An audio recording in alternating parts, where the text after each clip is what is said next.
الحمد لله نحمده ونستعينه ونستغفره ونعوذ بالله من شرور أنفسنا ومن سيئات أعمالنا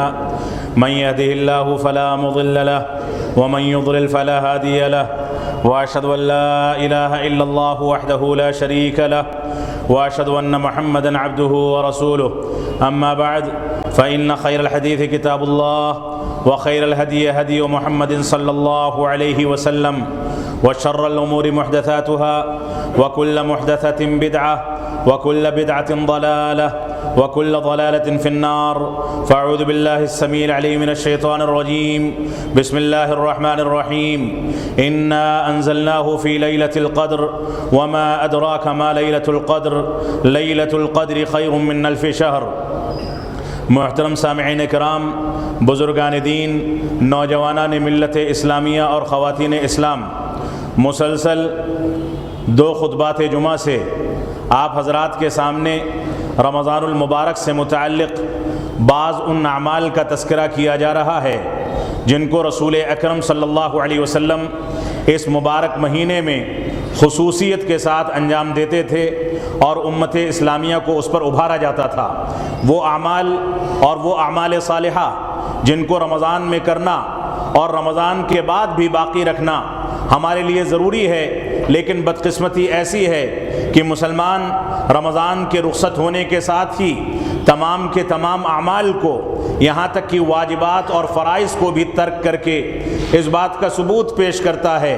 کہ اس نے رمضان کے مبارک مہینے میں اپنی نیتوں کو نہ پختہ کیا تھا، نہ اس کے اندر اخلاص تھا، نہ اللہ رب العالمین کی رضامندی کا جذبہ تھا، اور نہ تقوی اور پرہیزگاری کے لیے اس نے رمضان کے روزے رکھے۔ اس کے تمام اعمال ترک کر دینا، کتاب و سنت سے دوری اختیار کرنا، اللہ رب العالمین سے دور ہو جانا اور اللہ رب العالمین کے رضامندی کے اعمال کو ترک کر دینا، یہ اس بات کا واضح ثبوت ہے کہ مسلمانوں کی نیتیں اور مسلمانوں کا عمل اور مسلمانوں کے اخلاص میں کمزوری پائی جاتی ہے۔ اس وجہ سے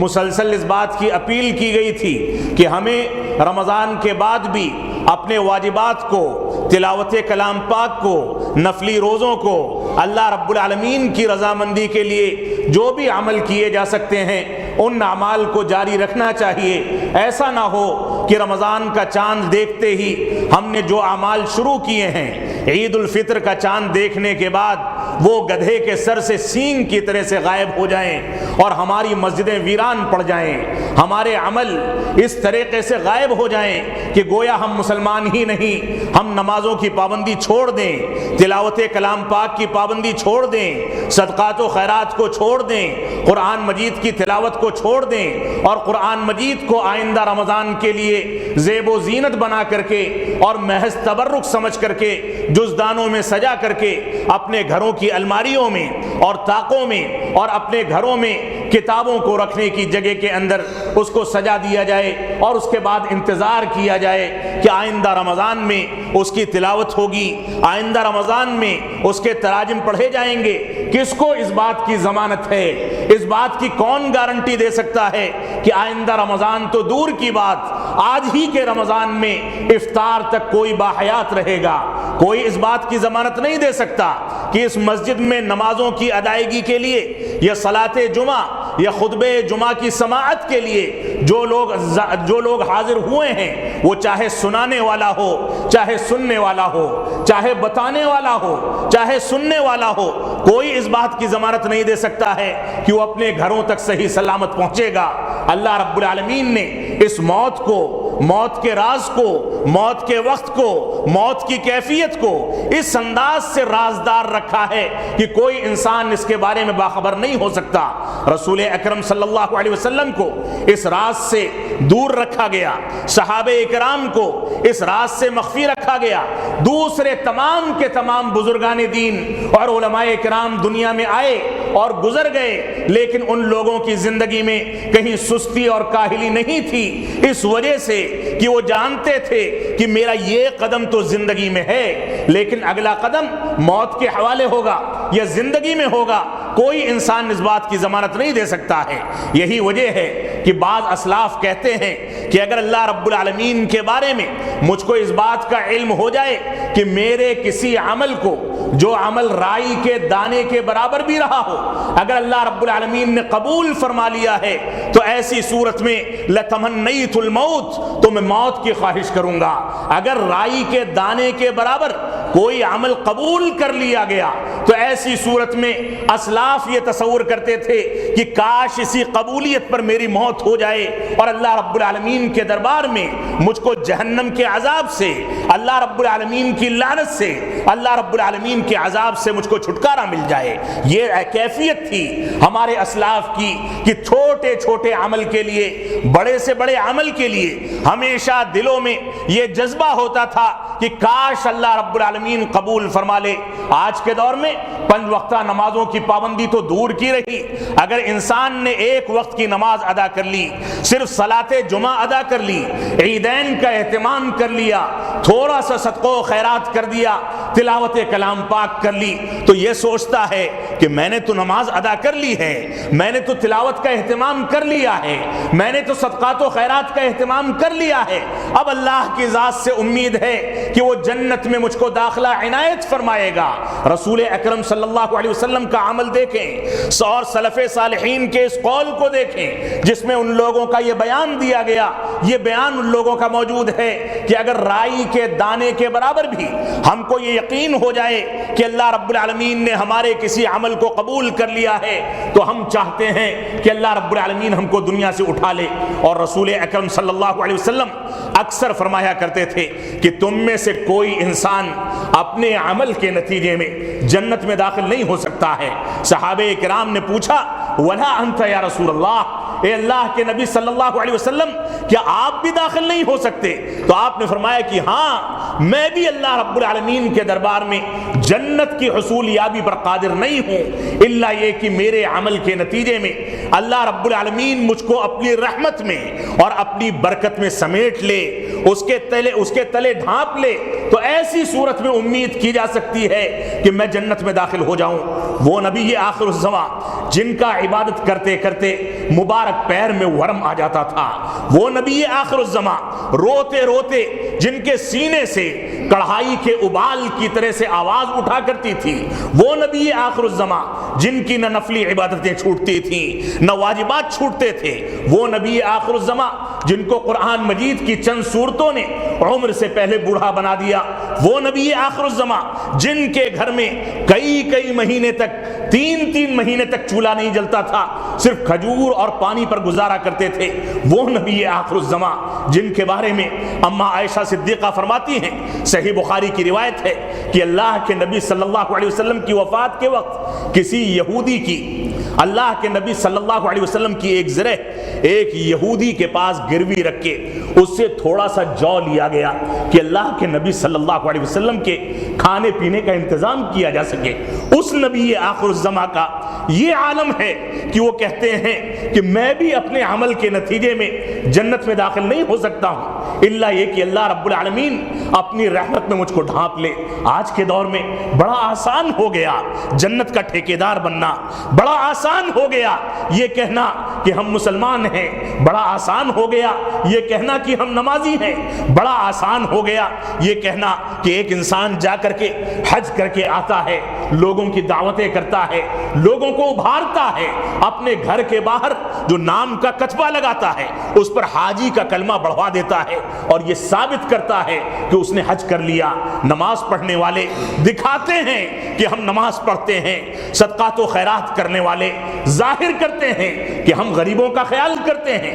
اور عبادات کو انجام دینے والے یہ ثابت کرنا چاہتے ہیں کہ ہم بہت زیادہ عبادت گزار ہیں، تہجد گزار ہیں، تلاوت کلام پاک کا اہتمام کرنے والے ہیں۔ اللہ کے نبی صلی اللہ علیہ وسلم کی، صحابہ کرام کی یہ صورتحال نہیں تھی۔ صحابیات کو دیکھ لیں، صحابہ کرام کو دیکھ لیں، خود رسول اکرم صلی اللہ علیہ وسلم کو دیکھ لیں، ان لوگوں کی جو کیفیت تھی اس کیفیت کو آج بھی پڑھا جائے، اس کا مطالعہ کیا جائے، اس کے بارے میں دیکھا جائے, اس کی کیفیت کو سمجھنے کی کوشش کی جائے, تو آج بھی رونگٹے کھڑے ہو جاتے ہیں اور آنکھوں سے آنسو زار و قطار نکلنے لگتے ہیں. آج کے دور میں اس احساس کی ضرورت ہے کہ ہر سال کی طرح سے رمضان کا مبارک مہینہ شروع ہوا اور ہر سال سے زیادہ تیزی کے ساتھ اس کے 20 روز گزر گئے. آج 20واں روزہ ہے. اللہ رب العالمین آج رات سے یعنی مغرب کے وقت سے آخری عشرے کی ابتدا فرما رہا ہے. وہ آخری عشرہ جس میں اللہ رب العالمین نے قرآن مجید کو نازل فرمایا, وہ آخری عشرہ جس کی طاق راتوں میں اللہ رب العالمین نے شب قدر کو رکھا, جس شب قدر کی ایک گھڑی کی عبادت کو اللہ رب العالمین نے 1000 مہینوں کی عبادت سے بہتر قرار دیا ہے. لیکن کون سے اسباب ہیں کہ پورے کے پورے 20 ایام ہمارے سیاست میں گزر گئے, اس لڑائی جھگڑے میں گزر گئے کہ ہم نے کون سے مسائل میں کون سے ائمہ کو فالو کیا ہے, حرمین کی طریقے سے تراویح کی ادائیگی کی, یا ہم نے قرآن و سنت کے اعتبار سے اپنے عمل کو ڈھالا. پورا کا پورا مہینہ, پورے کے پورے 20 دن آج تک اگر سروے کیا جائے تو ان جھگڑوں میں گزر گئے کہ ہمیں 20 رکعت تراویحیں پڑھنی ہیں کہ 8 رکعت پر اکتفا کرنا ہے. سنت رسول کیا ہے اور رسول اکرم صلی اللہ علیہ وسلم کے خلاف عمل کون سا ہے؟ یقینی بات ہے کہ اللہ کے نبی صلی اللہ علیہ وسلم 11 رکعت سے زیادہ تراویح نہیں پڑھتے تھے, 8 رکعت تراویح اور 3 رکعت وتر کا اہتمام کرتے تھے. لیکن اس کے باوجود رمضان کا یہ مبارک مہینہ ہمارے اپنے ائمہ کے دفاع میں, ان شخصیات کے دفاع میں جن شخصیات کو اللہ رب العالمین نے نہ معصوم بنایا ہے, نہ شارع قرار دیا ہے, نہ ان کے اوپر کسی کتاب کا نزول ہوا ہے, نہ ان کو شریعت اسلامیہ کا ٹھیکیدار بنایا گیا, ان کو متقی اور پرہیزگار اور دین اسلام کی نشو و اشاعت کی ذمہ داری دے کر کے اللہ رب العالمین نے دنیا میں پیدا کیا. ان کی بے شمار مثالیں موجود ہیں. انہوں نے دین کے لیے قربانیاں دیں, انہوں نے دین کے لیے اپنے اندر تڑپ پیدا کی, دین کی نشو و اشاعت کے لیے ساری جد و جہد کی, اپنی جان تک گنوا دی, جیلوں کی سلاخوں کے پیچھے زندگیاں گزاری, ساری قربانیاں دی. یہ ساری کی ساری چیزیں ہم تسلیم کرتے ہیں, لیکن اس بات کو تسلیم کرنے کا یہ مفہوم ہرگز نہیں ہے کہ ان لوگوں کو شریعت اسلامیہ کا ذمہ دار سمجھ لیا جائے. شریعت اسلامیہ کا ذمہ دار خود رسول اکرم صلی اللہ علیہ وسلم ہیں. قرآن مجید اور سنت رسول کے علاوہ اور صحابہ کرام کے عمل کے علاوہ کوئی چیز ہمارے لیے حجت نہیں ہو سکتی. ائمہ کرام کا احترام ہمارے اوپر واجب ہے, لیکن ائمہ کرام کی تقلید یا ان کی بات کو قرآن و سنت کے مد مقابل ماننا یہ ہمارے لیے اس طریقے سے ہے کہ گویا ہم آگ کو ہاتھ میں اٹھا رہے ہیں. ہماری جو ذمہ داری ہے ہم نے اس ذمہ داری کو چھوڑ دیا. 20 دن گزر گئے, رمضان پورا گزرنے کو ہے, رمضان تیزی کے ساتھ بھاگتا ہے, اور میں سمجھتا ہوں کہ ہر انسان اس بات کو محسوس کر رہا ہوگا کہ ماضی کے مقابلے میں یہ سال مزید تیزی کے ساتھ بھاگ رہا ہے. اور یہ قیامت کی علامتوں میں سے ایک علامت ہے کہ ایام تیزی سے گزرتے ہیں, ایام تیزی سے بھاگتے ہیں, انسان کے لیے خیر کے کاموں کے مواقع کم ہوتے چلے جاتے ہیں. اللہ رب العالمین نے ہم کو یہ نعمت دی, لیکن کس چیز میں گزاری ہم نے؟ جھوٹ کو چھوڑا, غیبت کو چھوڑا, دوسروں کو دھوکہ دینے کو چھوڑا, حلال و حرام کی تمیز کو چھوڑا یا نہیں چھوڑا؟ تلاوت کلام پاک اگر شروع کی, نمازوں کی پابندی اگر شروع کی, تو ایسی صورت میں اس حوصلے اور عزم کے ساتھ شروع کی کہ پورے سال پابندی رہے گی, یا صرف یہی سوچ کر کے شروع کیا کہ رمضان بھر تو پابندی کر لی جائے, بعد میں دیکھا جائے گا؟ نعوذ باللہ من ذالک. یہ ہمارے اسلاف کا طریقہ نہیں تھا, رسول اکرم صلی اللہ علیہ وسلم کا طریقہ نہیں تھا. پورا رمضان گزر گیا افطار پارٹیوں کی سیاست میں, اور سیاسی رہنماؤں کو ٹوپیاں پہنا پہنا کر چند منٹوں کے لیے ان کے چہرے کو سیکولر دکھانے کے لیے ہمارے لیڈروں نے جس انداز سے قوم کے ساتھ نمک حرامی کی ہے, جس انداز سے قوم کے ساتھ غداری کی ہے, اس سیاست کو بھولا نہیں جا سکتا ہے. ساری کی ساری دنیا ہمارے خلاف سازشیں کرے, ہمارے مشن کو ملیا میٹ کرنے کی کوشش کرے، ہمیں مسجدوں سے روکے، ہماری ماؤں اور بہنوں پر غلط نگاہیں ڈالی جائیں، ہماری مسجدوں کو نقصان پہنچانے کی سیاست کھیلی جائے، اور اس کے بعد انہی لوگوں کو بلا کر کے ہمارے لیڈران ٹوپیاں پہنا کر کے ان کو رومال پیش کریں، افطار میں بیٹھ کر کے ان کو خوش کرنے کی کوشش کریں۔ پورا رمضان اسی سیاست میں گھل کر کے اور اسی سیاست میں ختم ہو گیا۔ اللہ رب العالمین ہم کو اخلاص کے ساتھ اپنی رضامندی کے اعمال کو انجام دینے کی توفیق عطا فرمائے۔ آج کے خطبہ جمعہ میں جو مسلسل 2 خطبات جمعہ سے رمضان المبارک کے اعمال صالحہ سے متعلق گفتگو چل رہی تھی، جس کے ضمن میں تقریباً 10 اعمال آپ کے سامنے پیش کیے گئے تھے، اسی کے ضمن میں تیسرے خطبے کو آپ کے سامنے آج پیش کیا جاتا ہے، وہ ہے آخری عشرے کے احکام و مسائل سے متعلق۔ آپ کے سامنے آیت کریمہ تلاوت کی گئی، سورت تلاوت کی گئی۔ اللہ رب العالمین کا فرمان ہے انا انزلناہ فی لیلۃ القدر وما ادراک ما لیلۃ القدر لیلۃ القدر خیر من الف شہر تنزل الملائکۃ والروح فیہا باذن ربہم من کل امر سلام ہی حتی مطلع الفجر۔ سورۃ القدر ہے۔ اللہ رب العالمین نے اس میں وضاحت کے ساتھ ارشاد فرمایا کہ انا انزلناہ فی لیلۃ القدر، کہ ہم نے اس مبارک کتاب کو، اس قرآن مجید کو، اس کلام مجید کو، اللہ رب العالمین کے فرامین کے اس مجموعے کو، یہ کتاب جو پوری کتابوں کو، ساری طاقتوں کو، دنیا کی ساری حکومتوں کو چیلنج دیتی ہے کہ اس انداز کی کوئی کتاب یا اس کی کوئی ایک آیت کریمہ یا کوئی ایک سورت پیش کر کے دکھا دی جائے، کسی انسان نے نہیں لکھی ہے، رب کائنات نے لکھی ہے اور آخری کتاب قرار دیا ہے۔ اس وجہ سے اس جیسی صورتیں تیار نہیں کی جا سکتی۔ بے شمار ادیبوں نے، بے شمار طاقتوں نے، عربی دانوں نے اس بات کی کوشش کی کہ قرآن مجید جیسی صورت تیار کر دیں، سالوں سال گزر گئے، سارے کے سارے اوراق سادہ پڑے رہ گئے، قلم ٹوٹ گئے، دماغ فیل ہو گیا، دل نے جواب دے دیا،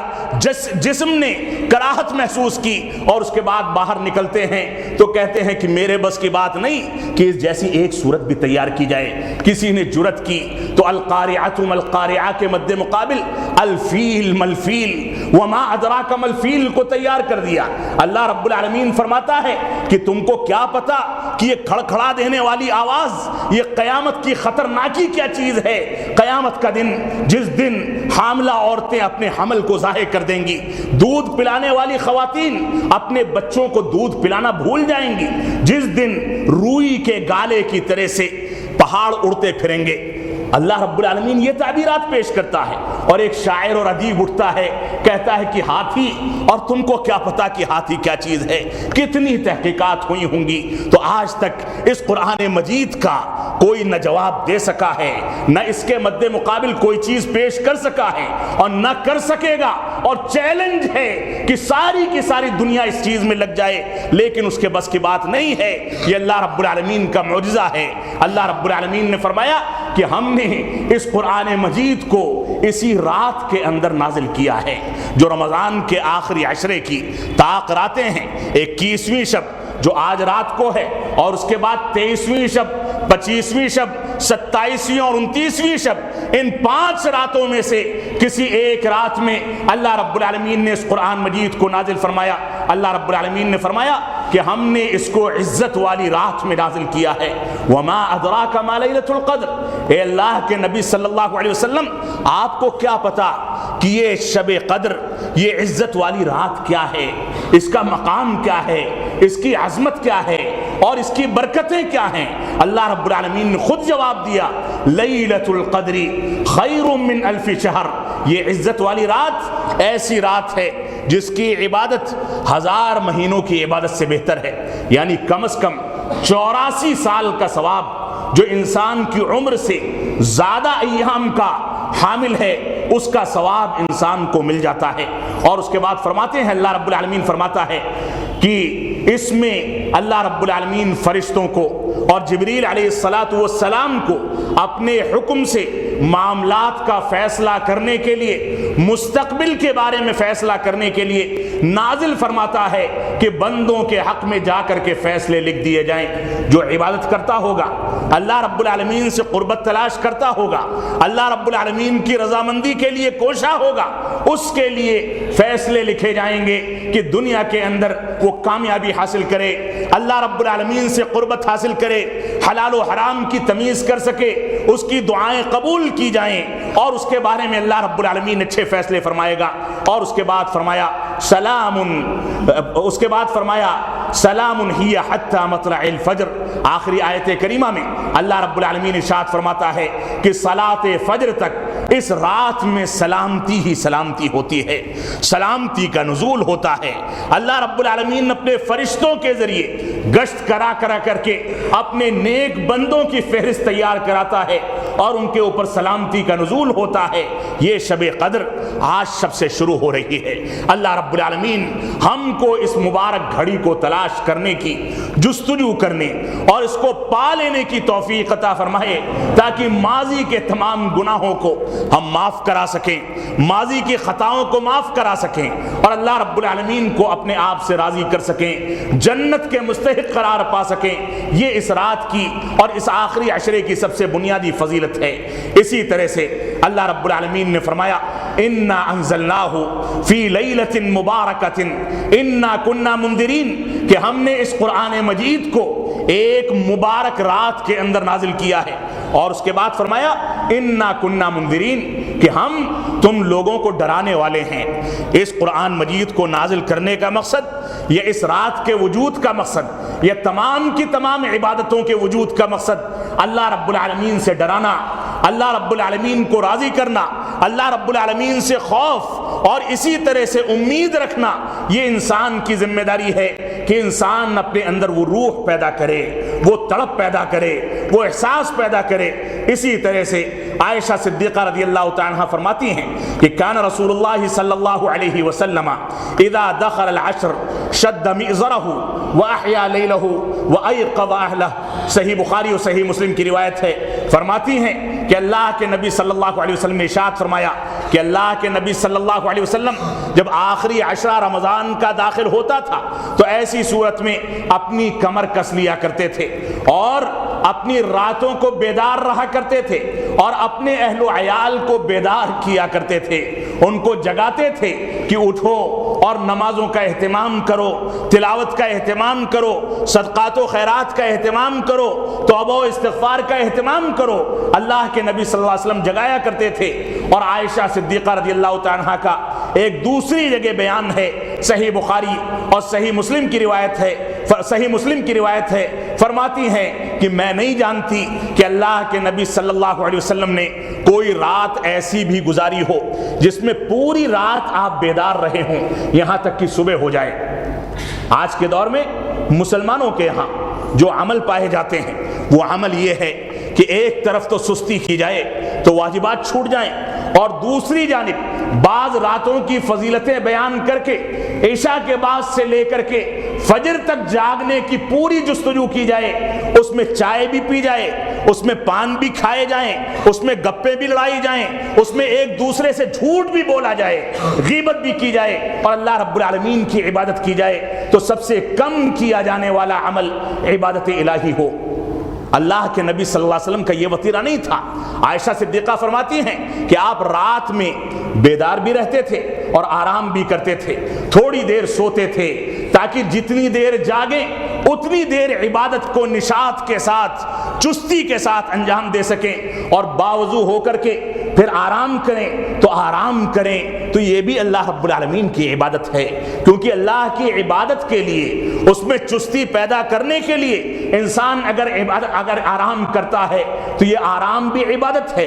باوضو ہو کر کے سوتا ہے تو یہ آرام اور سونا بھی عبادت ہے۔ اس وجہ سے پوری رات جاگنے کا تذکرہ یا تصور شریعت اسلامیہ میں نہیں پایا جاتا ہے۔ ہمیں کچھ دیر کے لیے جاگنا چاہیے اور کچھ دیر کے لیے آرام کرنا چاہیے، یہی اللہ کے نبی صلی اللہ علیہ وسلم کا طریقہ تھا۔ علی رضی اللہ تعالیٰ عنہ فرماتے ہیں کہ اللہ کے نبی صلی اللہ علیہ وسلم طرقہ وفاطمہ لیلا، کہ ان کو اور فاطمہ رضی اللہ تعالیٰ عنہا کو رات میں ان کا دروازہ کھٹکھٹا کر جگاتے تھے۔ یہ آخری عشرے کے سے متعلق اللہ کے نبی صلی اللہ علیہ وسلم کا طریقہ ہے۔ اور اس کے بعد کہتے تھے الا تصلیان، کہ کیا تم دونوں نے نمازیں ادا نہیں کی؟ کیا تم دونوں نے اللہ رب العالمین کی رضامندی کے لیے قیام اللیل کا اور تراویح کا اہتمام نہیں کیا؟ کیا تم دونوں نے اللہ رب العالمین کی رضامندی کے لیے نفلی نمازوں کا اہتمام نہیں کیا؟ ان سے سوال کرتے تھے۔ یہ صحیح بخاری اور صحیح مسلم کی روایت ہے۔ اسی طرح سے ابن مسعود رضی اللہ تعالیٰ عنہ فرماتے ہیں کہ ذکر عند النبی صلی اللہ علیہ وسلم رجل نام لیلۃ حتی اصبح، کہ اللہ کے نبی صلی اللہ علیہ وسلم کے سامنے ایک آدمی کا ذکر کیا گیا کہ رات میں سوتا ہے اور صبح تک پڑا رہتا ہے۔ تو اللہ کے نبی صلی اللہ علیہ وسلم نے فرمایا کہ یہ ایسا انسان ہے کہ شیطان نے اس کے کان میں پیشاب کر دیا، وہ آرام کے ساتھ سو رہا ہے، اللہ رب العالمین کے حقوق کی ادائیگی اس نے نہیں کی۔ اسی وجہ سے شریعت اسلامیہ نے ہم کو یہ سکھایا ہے کہ انسان اگر رات میں بیدار نہیں ہو سکتا تو 2 رکعت اور اس کے بعد 1 رکعت یا 3 اور 5 اور 7 اور 9 اور 11 رکعتیں وتر کی جتنی توفیق ہو عشاء کے بعد، یا کم از کم 1 رکعت یا 3 رکعت وتر کو ادا کر کے عشاء کے بعد ہی سوئے۔ اگر اس نے اس طریقے سے وتر کا اہتمام کیا ہے اور صبح صلاۃ فجر میں بیدار ہو کر کے باجماعت صلاۃ فجر کو ادا کرتا ہے تو گویا وہ پوری رات قیام میں اور تہجد میں رہا، کیونکہ اس نے اس کا اختتام بھی، اس کی ابتدا بھی اور اس کا اختتام بھی اللہ رب العالمین کے ذکر و اذکار سے کیا ہے۔ اس وجہ سے کم از کم ان چیزوں کا اہتمام کرنا ہر مسلمان کی ذمہ داری ہے۔ ابو ہریرہ رضی اللہ تعالیٰ عنہ فرماتے ہیں کہ اللہ کے نبی صلی اللہ علیہ وسلم کا فرمان ہے من قام لیلۃ القدر ایمانا واحتسابا غفر له ما تقدم من ذنبه۔ صحیح بخاری اور صحیح مسلم کی روایت ہے کہ جس نے رمضان میں آخری عشرے میں یا رمضان کے دوسرے ایام میں لیلۃ القدر کا اہتمام کیا، آخری عشرے کی طاق راتوں میں لیلۃ القدر کا اہتمام کیا اور نیک نیتی سے اور اللہ رب العالمین کی رضامندی کے لیے ثواب کمانے کے لیے ایسا کیا ہے، ریاکاری مقصود نہیں ہے، مسجدوں میں چہروں کو ظاہر کرنا مقصود نہیں ہے، یہ بتانا مقصود نہیں ہے کہ میں رات میں بیدار رہتا ہوں، یہ بتانا مقصود نہیں ہے کہ میں تلاوت کلام پاک کا اہتمام کرتا ہوں، بلکہ خاموشی کے ساتھ اللہ رب العالمین کی عبادات کا اہتمام کرتا ہے تو غفر له ما تقدم من ذنبه، اس کے ماضی کے تمام صغیرہ گناہ اللہ رب العالمین معاف فرما دے گا۔ اسی طرح سے اللہ کے نبی صلی اللہ علیہ وسلم لیلۃ القدر کے بارے میں بے شمار روایتیں اللہ کے نبی صلی اللہ علیہ وسلم سے متعلق وارد ہیں۔ عائشہ صدیقہ رضی اللہ تعالیٰ عنہا فرماتی ہیں کان رسول اللہ صلی اللہ علیہ وسلم یجاور فی العشر الاواخر من رمضان ویقول تحروا لیلۃ القدر فی العشر الاواخر من رمضان وفی روایت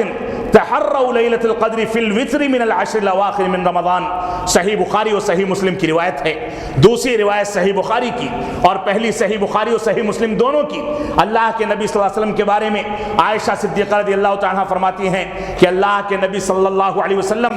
رمضان کے آخری عشرے میں اعتکاف کا اہتمام کرتے تھے اور فرماتے تھے کہ اللہ رب العالمین سے اگر لیلۃ القدر کو تلاش کرنا ہے تو اللہ رب العالمین سے مانگنے کے لیے اس لیلۃ القدر کو رمضان کے آخری عشرے میں تلاش کیا کرو۔ اور بعض روایات میں ہے جیسا کہ آپ کے سامنے بتایا گیا کہ آخری عشرے کی طاق راتوں میں لیلۃ القدر کو تلاش کیا کرو۔ یہاں پر ایک بہت بڑا مسئلہ ہے جس کو عام طور سے پھیلایا جاتا ہے۔ ابھی رات ہی میں یہ مسئلہ بعض لوگوں نے معلوم کیا کہ مکہ مکرمہ میں آج کی رات جو گزر گئی وہ 21ویں شب تھی، تو آج کی رات میں کیا ہم کو عبادات کا اہتمام کرنا چاہیے؟ ایسا کیسے ہو سکتا ہے کہ اگر آج کی رات شب قدر تھی تو مکہ میں گزر گئی تو آج کی رات جو آنے والی ہے اگر ہندوستان میں ہونا ہے تو ایسی صورت میں دوبارہ کیسے آئے گی؟ کیا اللہ رب العالمین کی برکتوں کو، اللہ رب العالمین کی رحمتوں کو، اللہ رب العالمین کے فرشتوں کو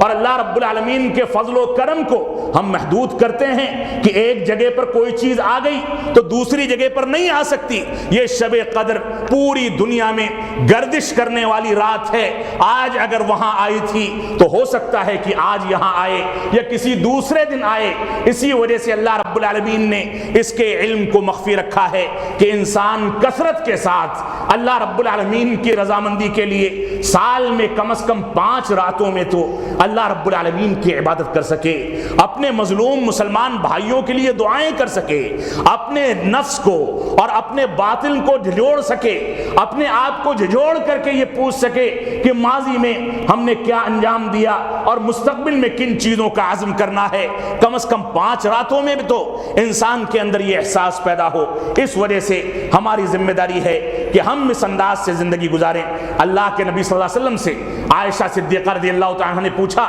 کہ اگر مجھ کو پتہ چل جائے یا شب قدر کو تلاش کرنا ہو تو ایسی صورت میں اس شب میں کون سی دعائیں کیا کروں؟ تو اللہ کے نبی صلی اللہ علیہ وسلم نے فرمایا تم پڑھو اللہم انک عفو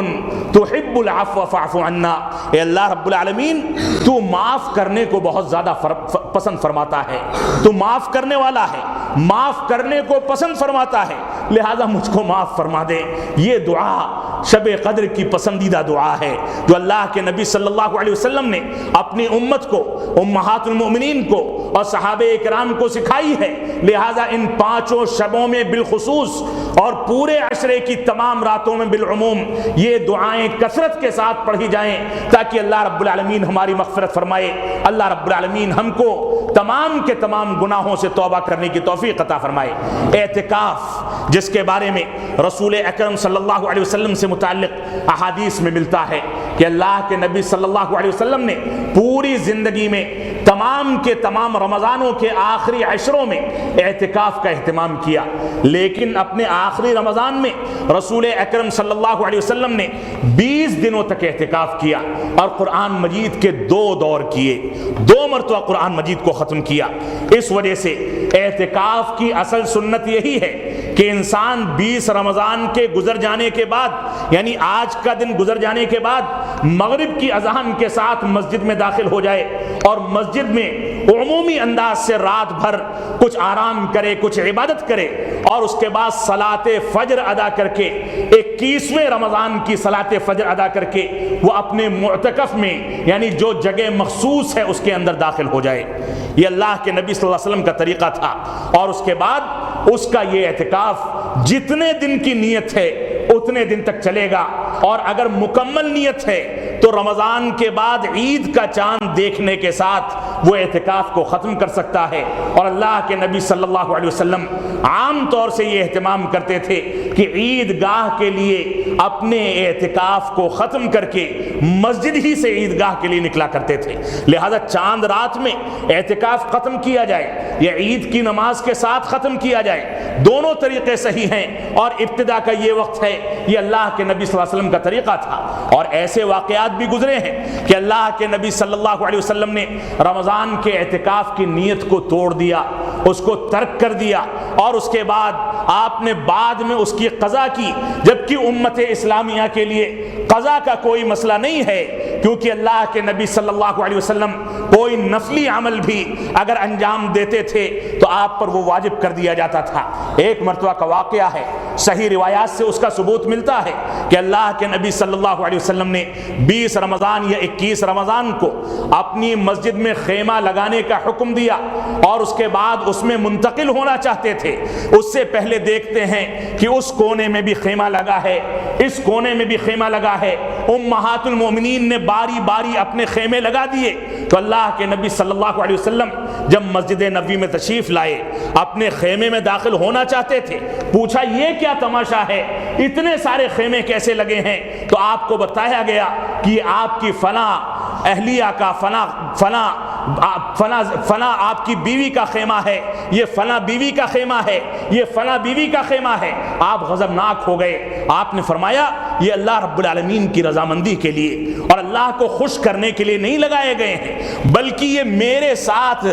اعتکاف میں بیٹھنے کا مقابلہ ہے, لہذا میرا خیمہ بھی نکال دیا جائے اور یہ سارے کے سارے خیمے زائل کر دیے جائیں. اس سال اللہ کے نبی صلی اللہ علیہ وسلم نے اعتکاف کا اہتمام نہیں کیا. یہ اس بات کا پیغام تھا, اس بات کا میسج تھا کہ اگر اعتکاف میں کسی انداز کی دنیاوی غرض داخل ہو گئی ہے تو ایسی صورت میں زیادہ بہتر ہے کہ اعتکاف کو ترک کر دیا جائے، انجام نہ دیا جائے۔ یہ اعتکاف مسجدوں کے ساتھ خاص ہے۔ آج کے دور میں دیکھا جاتا ہے مکہ اور مدینہ میں بھی بعض خواتین ایسی ہیں جو 5 اسٹار ہوٹلوں کے اندر کمرے بک کر کے ہوٹلوں میں اعتکاف کیا کرتی ہیں، جبکہ وہ مسجد جس مسجد کے اندر باقاعدہ نماز باجماعت ادا کی جاتی ہے، آباد ہے، ایسی مسجدوں میں اعتکاف کرنا مردوں کے لیے بھی اور عورتوں کے لیے بھی مسنون ہے۔ اگر حالات اجازت دیتے ہیں، فتنے کا خدشہ نہیں ہے، تو عورتیں اعتکاف میں بیٹھ سکتی ہیں۔ اور آج کے دور کی طریقے سے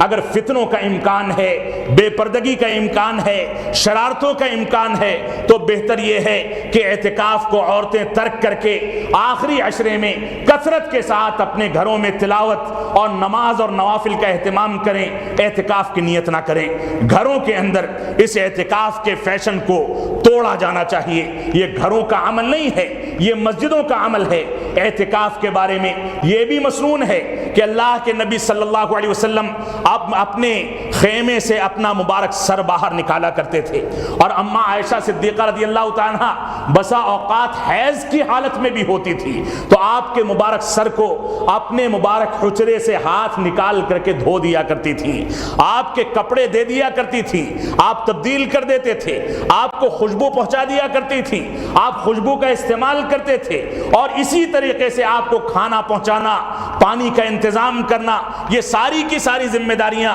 وہ اپنے حجرے سے نکل کر کے خیمے میں داخل ہو کر کے انجام دیتی تھیں۔ ان چیزوں میں کوئی حرج کی بات نہیں ہے۔ اور اسی طرح سے بعض روایات میں ملتا ہے کہ جو شخص اعتکاف کا اہتمام کرتا ہے، اس نے نیت چاہے 1 دن کی ہو، 1 رات کی ہو، یا 2 دن 3 دن کی ہو، یا پورے عشرے کی ہو، سارے طریقے درست ہیں۔ جتنی نیت کی ہے ان ایام میں وہ کسی بیمار کی عیادت نہیں کرے گا، کسی جنازے میں شرکت نہیں کرے گا، الا یہ کہ صلاۃ جنازہ مسجد میں ادا کی جائے، تو ایسی صورت میں وہ اس میں نماز کی ادائیگی کر سکتا ہے، قبرستان تک نہیں نکل سکتا۔ کوئی ایمرجنسی کی صورت ہو، گھر میں کوئی بیمار پڑ جائے یا وہ خود بیمار پڑ جائے، تو ایسی صورت میں اعتکاف توڑنے کا پورا اختیار ہے، لیکن افضل یہی ہے کہ وہ اعتکاف کی نیت کو مکمل کرے، اپنے ایام کو مکمل کرے۔ یہ اللہ کے نبی صلی اللہ علیہ وسلم کی سنتیں ہیں۔ اللہ رب العالمین ہم کو اعتکاف کا اہتمام کرنے،